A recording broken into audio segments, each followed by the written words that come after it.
Tonight, World in Action has tracked down one of the most elusive men on Earth. This was the end of our search. An ex-cattle boat, the Royal Scotsman, docked at Bizerta, a small port in North Africa. On board about 250 people, making some sort of a crew, and this mysterious man.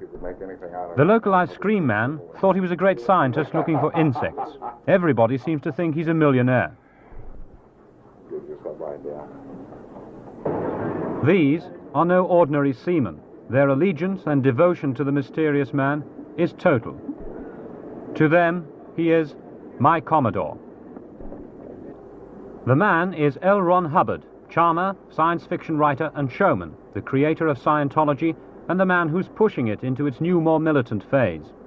He now requires that his crew must have training in judo and weaponry, and that they must be ethically beyond reproach, tough, formidable, and effective. To them, he's a savior. One of them wrote, "That which I have really found is the nearness to the greatness which is Ron, our founder, to me, above all, my Commodore." To date, shyness has overcome Mr. Hubbard when asked to appear on television. After several weeks of hunting for him with the help of almost every radio station along the Mediterranean and beyond, World in Action at last tracked Hubbard down. Just before dawn on a recent Sunday morning, Hubbard, who finds sleeping difficult, decided at last to speak. He spoke for a long, long time about his money, his beliefs, his critics, and the new authoritarian structure of Scientology. But first he spoke about his troubles with the British government. He put on his hat, he smiled, and he began. Well, that's very interesting. But let's correct an impression first. You said you were in trouble. Let's get my relationship to this completely straight. So on. I am the writer of the textbooks of Scientology. About 2.5 years ago or so, I even ceased to be a director of organizations. The government, in the first place, I am not in trouble with the British government, not even faintly, and if I went in today or tomorrow through immigration, they would tip their hats and say, "How are you, Mr. Hubbard?" as they have been doing for years. The immigration officials might well tip their hats, but they couldn't let him in. The day we filmed Mr. Hubbard, the Home Office decided that Britain would be better off without him. St. Hill Manor, England, Hubbard's British headquarters, handling an income of something like £1 million a year. But as Scientology expands, more and more governments and mental health authorities condemn it. I wondered, Mr. Hubbard, if you could explain simply to a layman what Scientology is. I think that'd be a relatively easy idea because it's actually a subject which is designed for the layman. And if you couldn't explain it to the layman, you would have a very difficult time of it. The subject name means skill, which means knowing how to know in the fullest sense of the word, ology, which is study of. So it is actually study of knowingness. That is what the word itself means.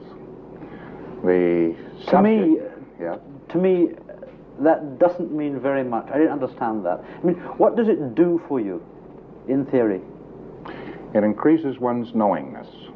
But if a man were totally aware of what was going on around him, he would find it relatively simple to handle any outnesses in that. Even after 3 hours of talking, we never got an explanation from him that we could understand. In fact, Scientology is a faith, a religion. Because faiths are now out of fashion, it calls itself a science. But scientists would have just as much difficulty with the beliefs of Scientology as they do with virgin births and resurrections from the dead. St. Hill is a nice place. Scientologists are very friendly and honestly believe that they can help whoever goes to them. Usually, they can. Scientologists do two basic things. First, they sit for hours listening to recordings of Hubbard, and they're examined to see how well they've learnt it. Now, the mind, when it has an old experience, will add that data into its current experience, and it keeps coming up with wrong answers. A professor looks at some college student with a slight twitch of the eye, and this girl says, "He has winked at me." And dust got in his eye at that minute, you see. What he tells them, when you cut through the jargon, is partly good sense, teaching his disciples how to calm down and deal with the things that worry them. The rest is religious ramblings and stories about his achievements in this life and the ones he's led before, which are as imaginative as his science fiction. Because she was assaulted when she was 10 by a fellow who winked at her first. And it messed her up considerably. Correct. I don't understand what oat crunches are. Oat crunches, they're a thing. The real hooker in Scientology is this instrument. They call it an e-meter. It's a very simple electronic device that's been around for years as a lie detector. There's no mystery whatsoever about it. Hubbard uses it in a process he calls auditing, the Scientologist's confessional. Here the student talks, often for many hundreds of expensive hours, about himself. His inmost secrets are dug into. As they question, embarrassment, fear, guilt, shame, any emotion will make the needle waver. American courts have condemned the e-meter as being totally unscientific. It measures only emotion. It can't distinguish between fantasy and reality. If you feel ashamed because you believe that in a previous incarnation you hammered the nails into Christ's feet, the Scientologists think that proves that you lived before as a Roman centurion. Unburdened, the student feels free at last. It's this area that's of deepest concern to the medical world. Although discussing their deepest problems naturally makes many people feel better, the Scientologists also apply this technique to people in no fit mental state to stand it. Sometimes, digging with the best will in the world into a student's problems, they can reduce him to a state of collapse well known to psychiatrists. The Scientologists gaily call it the sad effect. The only mystery about the e-meter is its price. In a recent US income tax trial, it was stated that it cost about £4 9 shillings to make, while Hubbard was selling it for between £44 and £51. As the court commissioner said, such profitability, while not at all conclusive, is indicative of a commercial operation. The Hubbard College of Scientology Qualifications Division, Department of Certifications and Awards, does hereby certify that Janet E. Lundy has attained the state of clear. This girl has reached her goal. She has gone clear. Clears, like her, have gone through a list of some 60 questions written in Hubbard's own handwriting without showing any emotional reaction on the e-meter to any of them. Towards us, the unbelievers, they feel pity. They call us wogs. I've never given a speech before, so this is the first one for me. But I did want to say one thing. Validate yourselves. You're beautiful. Thank you. For many, Scientology becomes not only a faith, but a way of life. They become dependent upon the organization for their social life and even their livelihood. They work for very long hours and almost no money. A year ago, the organization did not deny a profit of £500,000. Since then, the income has touched £30,000 a week. They neither know nor care what happens to the money. About 3 years ago, Hubbard introduced a new note into his little kingdom, discipline. He laid down a rigid line of conduct. Since then, the ethics department has taken over more and more. This is one of Hubbard's ethics orders on critics of Scientology, so-called suppressives. SP order, fair game, may be deprived of property or injured by any means by any Scientologist without any discipline of the Scientologist, may be tricked, sued or lied to or destroyed. Last year, Hubbard wrote, Now get this as a technical fact, not a hopeful idea. Every time we have investigated the background of a critic of Scientology, we have found crimes for which that person or group could be imprisoned under existing law.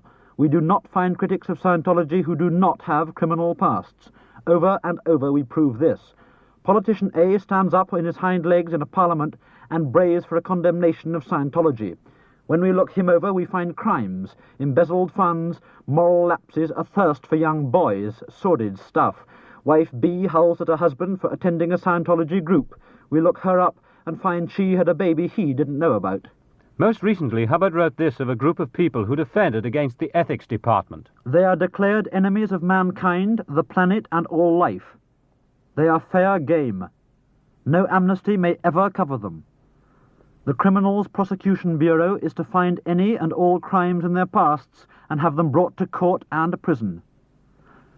Any Sea Organization member contacting any of them is to use auditing process R245. Hubbard calls R245 an enormously effective process of exteriorization frowned upon by society at this time. But it's here, back on the ship with Hubbard, that ethics really flourish. The stated purpose of the ship is to get ethics in. Hubbard is captain. On the ship, he's not governed by English law. But we asked him about his authoritarian activities at his English headquarters. If there is an authoritarian structure at St. Hill, it has been brought into being by the government itself. St. Hill is trying to correct itself. It doesn't know what it's trying to correct because nobody has told it what to correct. We get these odd allegations, we used to in the old days, and I'm sure they still do. And all Robinson would have to do is say, you fellows mustn't do so-and-so, and you must do so-and-so. And immediately these fellows would straighten out. As it is, they're trying to prevent Scientologists from doing something wrong, but they don't know what would be wrong. But Britain, we hope, is not an authoritarian place. It does not say to people, you will now stop doing this, you will now start doing that. And that is what your organization does. And some people find that helpful. They're told by you, and I'm sure you can do it very well. Not by me. Not by me. This ship's company right now. They think they're told by you at St. Hill. And they feel that you are a strength for them in that way. Anybody who has inspired a movement would be a strength for them. But let me clarify this very definitely. It is not an authoritarian organization, and the only reason why it is trying desperately to keep itself in some sort of very firm order and so on is because they're trying to correct things. But surely it's authoritarian in its treatment of suppressive people, that kind of thing. I mean, you don't allow criticism. Oh no, a suppressive person isn't critical. A suppressive person is a person who denies the right of others. But surely you are doing precisely that thing to them by denying them the right to do what they want to do. Perhaps, but if somebody is going to kill a baby, I think you would deny him the right to. This is beside the point. The only reason why any discipline has had to enter the scene, and the government should be very glad of that discipline, is to keep the lunatic fringe and from other people from exploiting this subject and victimizing people with it. If the government were to knock out the control point of Scientology, they would reap the whirlwind. Why do they just fight it and say there's something bad, but they never specify what's bad? They haven't specified. For instance, right now they say we're breaking up marriages. Right, that's a lie.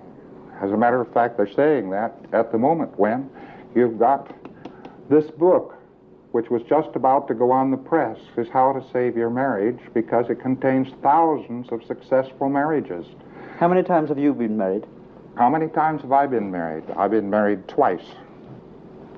And I'm very happily married just now. I have a lovely wife and I have 4 children. My first wife is dead. What happened to your second wife? I never had a second wife.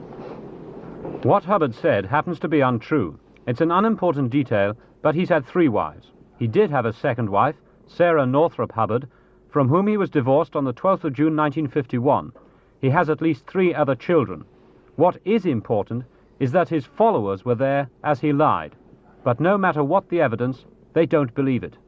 Nick Robinson was on that ship until June this year as Director of Public Activities. How do Scientologists react when it's proved to them that Hubbard claims things in his past that just aren't true? Well, it depends how high up they are. Obviously, you can shake a pretty new Scientologist that way. But if they've been in Scientology a long time, they don't think in other terms, you know. Scientology is their universe. And so they would just refuse to believe it. What are you actually doing on this ship now?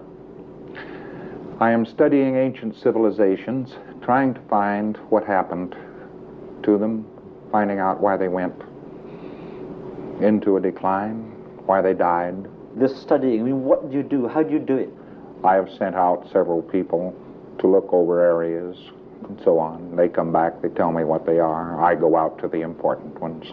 Well, the way Hubbard did his research, so far as we could see, was to scout around the islands and the coastline of the Mediterranean and see what it suggested to him, you see. He was supposed to have total recall of past lives. This past life thing goes right through Scientology, so it's a pretty important thing to establish, you know. And one incident which he described at the party following his return was that he had docked at Sardinia, and 2,000 years ago, according to him, he had been the commander of a fleet of war galleys in the Mediterranean, and he had had an affair with the priestess of the temple on Sardinia, and he used to make assignations with her by a secret tunnel into the temple. It was all beautiful Rider Haggard stuff, and well, at the island he made a little plasticine model of the secret entrance and sent his troops around to scout around for it, and there it was, lo and behold, there was a stone which resembled the model, and they thought, well, this is the entrance. And when Hubbard described this at the party, celebrating his return, you know, the whole room sort of erupted into cries of good old Ron and whistles, you know. And I think I was the only one there, kind of skeleton at the banquet, you know, who thought, well, this is marvelous showmanship, but it doesn't prove a damn thing about past lives.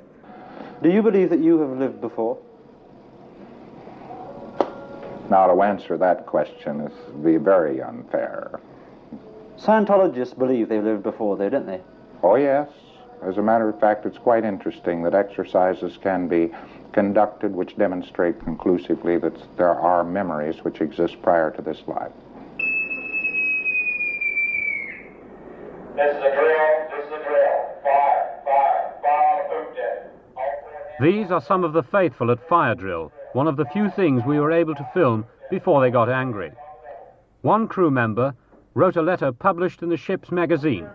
My body was seen in the ship at a certain place, whereas at the very time it was being seen, I was discussing the very spot with another 3 Sea Organization members way away from where I was seen. After this, I received 3 letters from South Africa, the writers of which were glad having seen me and congratulated me on looking so well. My last time in South Africa was 1957. Recently, I went there 4 times bodiless to see my friend Chris Weideman. My body has not left Spain since it got here. Not everybody on board was so fortunate. Nick Robinson. For a long time I was noticing discrepancies between what Hubbard was claiming to be the abilities of his clears and OTs and what I knew were their abilities, because I'd met several hundred of these clears and several OTs, which are the advanced students, and they just didn't have the abilities Hubbard said they had. He published some years ago that a clear would have a genius IQ, would have total recall, that is perfect memory, would have excellent health, high ethics, and will never have accidents by his own fault.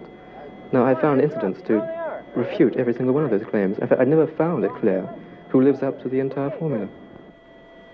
So, I thought if Hubbard could exaggerate here, was other areas he could also exaggerate. I went down to Valencia to check out these OTs, who were there en masse, and I wasn't impressed at all, so I left. Those who stay provide Hubbard with an almost free crew. There are no professional sailors. He pays them just enough for cigarettes and sweets, but they pay him rather more. The new advanced courses cost something more than £1,000 plus keep, payable to an account in the name of Hubbard's present wife. If all 250 people have signed for these advanced courses, which according to Hubbard can be completed in weeks, days and even hours, that makes over £250,000. The scrapers could be scraping for quite some time. They've been asked to sign a contract for 1 billion years. You say that you have retired from Scientology. You're now on a very smart and splendid ship. Well, what are you doing on this ship? I don't think the Labour government ought to know this because they don't approve of loafing, but I'm loafing. What are you loafing on? On what proceeds? Where did you get all the money to loaf? Well, one tends to overlook the fact that all during the 30s and actually during the late 40s, I was a highly successful writer, and that a great many properties and so on accumulated during that period of time. Is that really where the money for all this comes from? Yes, yes. One of the things... It doesn't come from the Scientologists at St. Hill? No, the Scientologists at St. Hill, as a matter of fact, I wish I had the bill here to show you, but we added up over the years what monies I had loaned organizations and what monies of mine personally royalties and so on had been collected by Scientology organizations, and the amount of money paid out for research, and it amounts to $13 million. That's a fantastic sum of money. Because the other thing that we hear about are things like Swiss bank accounts, the Pictet Bank, that kind of thing. And there's a great temptation to believe that your yacht and the standard of life to which you're now accustomed is paid for by Scientologists in England. The amounts of money in Switzerland are minimal. Very small amount of money in Switzerland. So why do you have Swiss bank accounts? I don't have Swiss bank accounts. There is a bank account in Switzerland. I don't know how much money is in it, but not very much. The amount of money which comes to me at this time is mostly capital, because I don't take any income.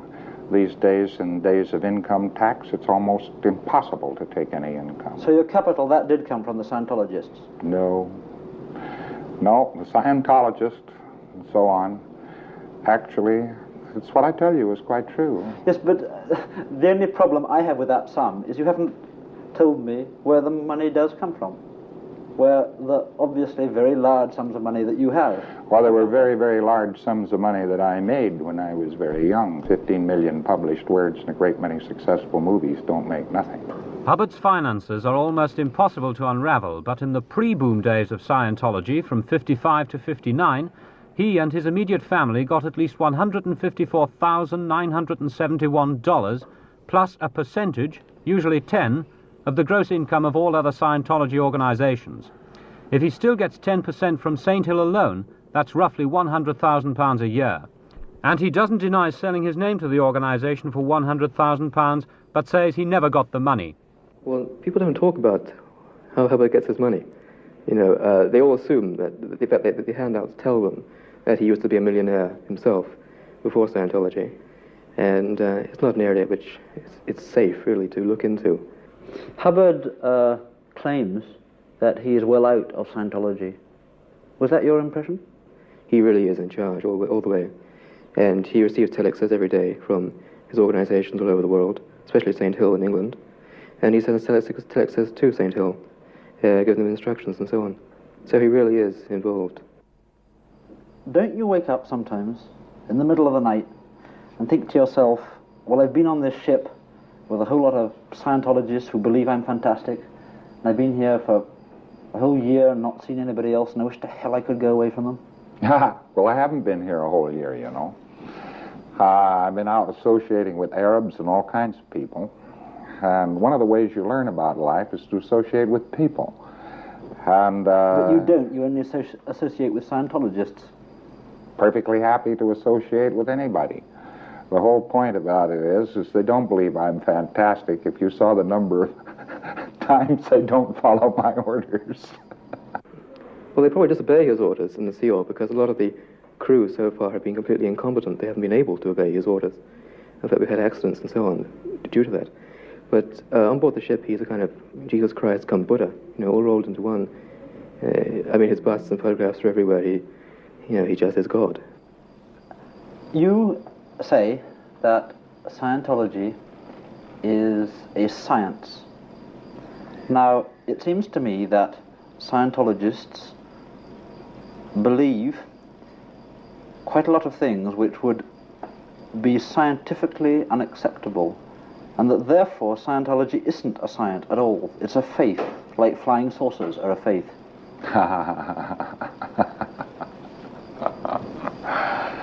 A science is something which is constructed from truth on workable axioms. There are 55 axioms in Scientology which are very demonstrably true. And on these can be constructed a great deal. But there are also a lot of things that aren't true. Not necessarily aren't true, but aren't usual.